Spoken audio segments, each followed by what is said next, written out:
There are 3 Hungarian words written on these cards. I don't know what they are. You don't know what they are. You don't know what they mean. So I'm very excited. Let's dive in.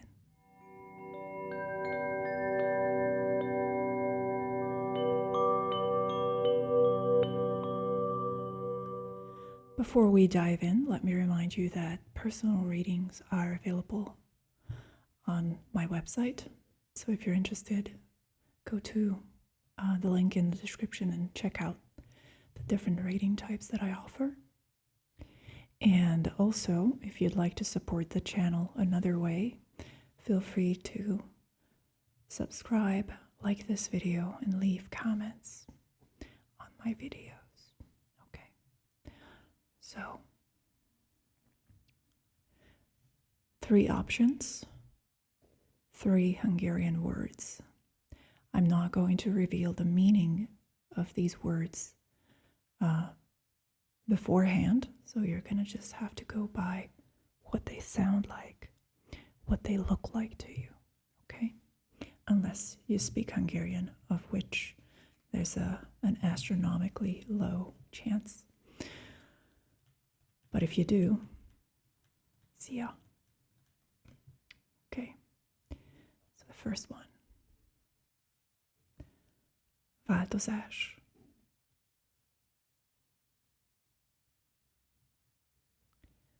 Változás.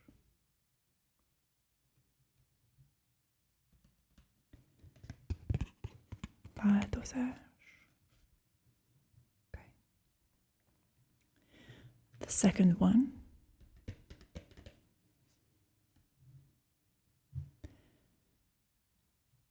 Becsületesség. Becsületesség.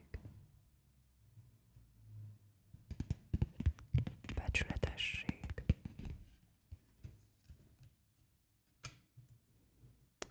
Okay. And the third one.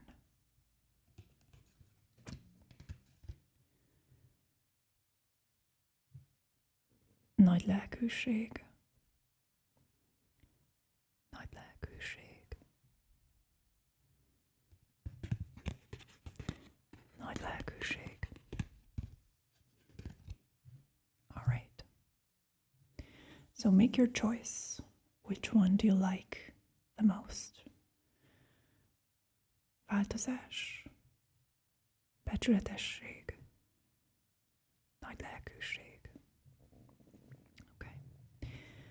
Now, if you want, you can skip ahead to the relevant part of the video where I start talking about your card. But if you want, you can stay here and watch me shuffle these cards and pull one card for each. One card for változás.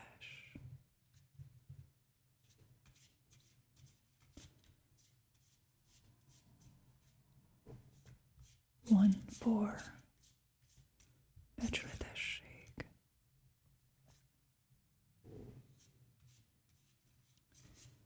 And another for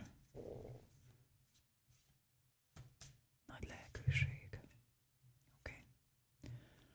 By the way, let me know if you like this format and if you'd like me to make more videos like this and perhaps learn a little bit of Hungarian. Okay, so if you picked the first one, változás, the word változás means change, transformation. So perhaps why you gravitated towards this card is because you are primarily concerned with changes that are ongoing in your environment and in yourself. So let's see what the tarot reflects back to you. And here is the Ace of Swords. The Ace of Swords or the Ace of Air, is the card of a eureka moment when you break your head over a problem for a while and it seems impossible to resolve the issue at hand. And seemingly you've examined the situation from all angles and you've tried your best and you've really tried really hard, but you just cannot find your way out of the maze. And suddenly, in those moments, when you make a conscious decision to step back and cease to try and figure it out, you make space for the solution to manifest itself, perhaps emerging from the subconscious, perhaps by way of information that you receive from the external world. Whichever route the information takes, it finds you finally, and you can put the puzzle pieces together, and there's this beautiful rush of excitement. You finally figured it out. So the message here is, number one, recognize that the methods that you've applied to the problem at hand are not working, and you're definitely not looking at it from all angles, even if it feels that way. There could be a sort of a scarcity feeling associated with states preceding the successful discovery of the solution with the Ace of Swords. So step back, make space. It's more about creating emptiness, creating silence, a hiatus that can be filled with something new. So the divine intervention that you've been craving is on its way, and you are the only one who can stand in its way. But once you step out of the way, it will manifest itself, and change is going to become possible. Thanks for watching. If you liked it, subscribe, leave comments, like this video. And now I move on to the second card. If your card is the second one, Becsületesség, the meaning of the word is decency. Becsületesség. So perhaps why you gravitated towards this word, maybe you liked these little dot thingies. This is the letter U. It's actually a letter that I think exists in German as well. I don't just think, I know it. But I haven't seen it in other languages, perhaps Spanish here and there. You can encounter it. But English definitely doesn't have it.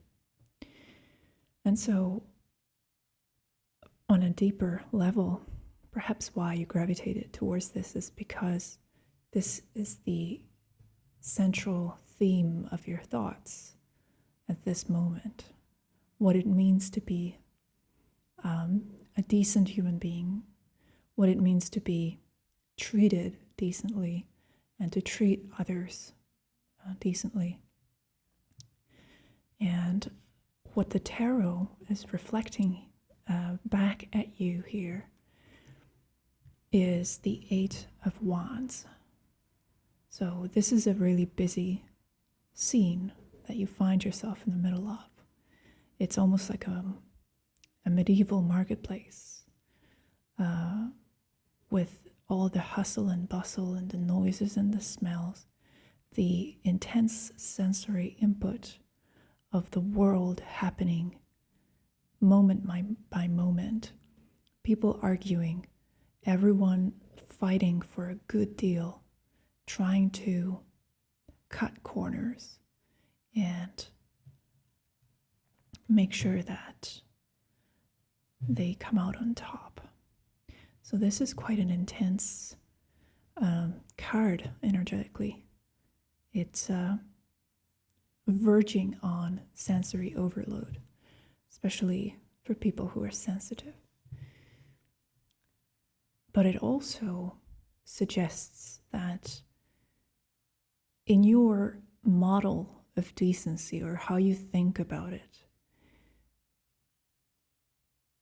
a mistake that you could make is imagining it as if it was something stationary, something unchanging, kind of like a rock or a mountain. Both of those things do actually change, although very slowly. But I think you get what I'm trying to say here. So imagining high moral standards as if they were or careful conduct as if it was a constant, something that could be expressed with a rigid set of rules. Decency actually has very little to do with law. Of course, there's an overlap. There's decent behaviors that are regulatory systems and our legal systems represent. But it's not always black and white. It's not always that easy. Sometimes the decent thing to do goes against certain norms, standards, even written rules. And so the point here, I think that the cards are trying to elucidate, is that how you think about decency is going to shape your experience. So if you're trying to follow a strict and rigid pattern of how you suppose a decent human being behaves, you're going to have a rough time aligning yourself with that ideal. However, if you have a little bit of flexibility there and cut yourself some slack, you're going to be actually better equipped and more likely to act decently, because there's going to be less frustration in trying to adhere to an idealized, perfectionistic idol or image of a human being that doesn't exist and never existed. So calculate your flaws into your model, and vice versa. When you're on the receiving end of certain actions, if you interpret decency as this fixed pattern construct, you're going to have a hard time getting along with people, because almost inevitably and almost constantly you're going to encounter imperfections in other people's behavior and their treatment of you. So cutting yourself some slack, cutting other people some slack, letting things flow, and focusing on this dynamic expression of energy exchanges, just like in the medieval marketplace, where, okay, you lose some, you win some, it's ultimately going to be balanced. Your focus is on the process and less on how you get to where you want to be. So it is completely permissible and perhaps even desirable to be less than perfect here.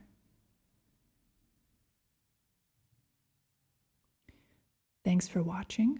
If you enjoyed it, please subscribe to my channel, like this video, and leave some comments for me to read. And now I'm moving on to the third card. All right, so if you picked the third card, which is Nagy lelkűség, or generosity,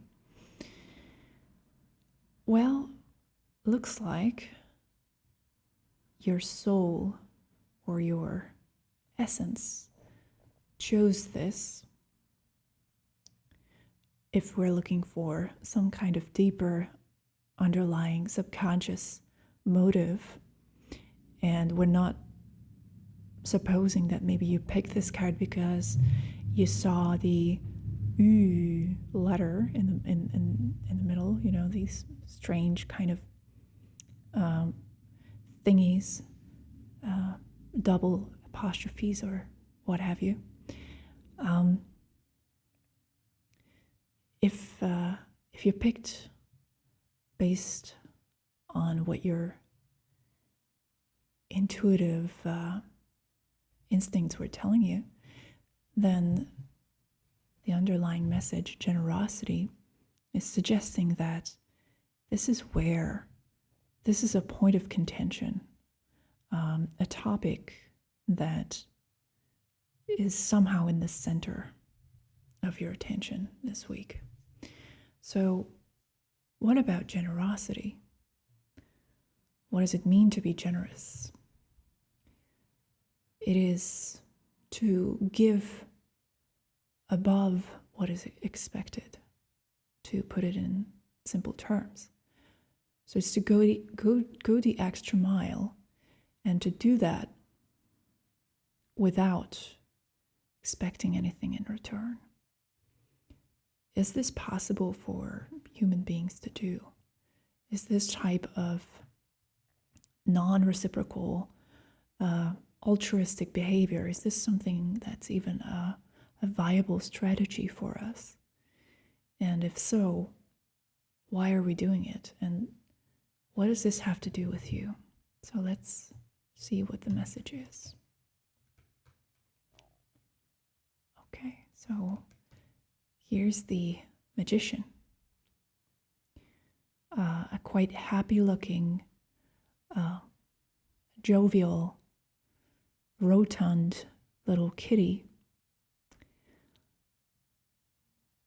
who is the representation of this really powerful Major Arcana card, number 1 of the Major Arcana.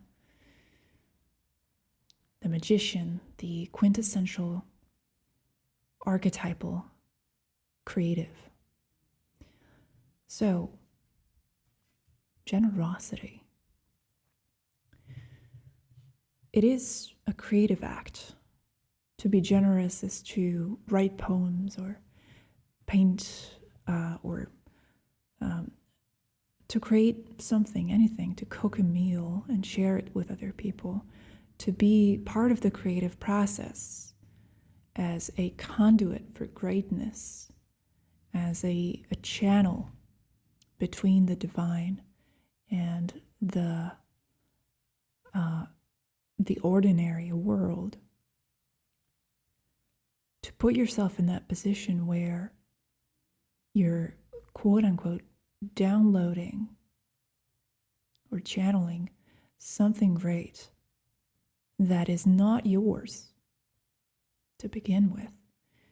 Creativity, intelligence, imagination, inventiveness, all those things that we as human beings are capable of, and some cats even.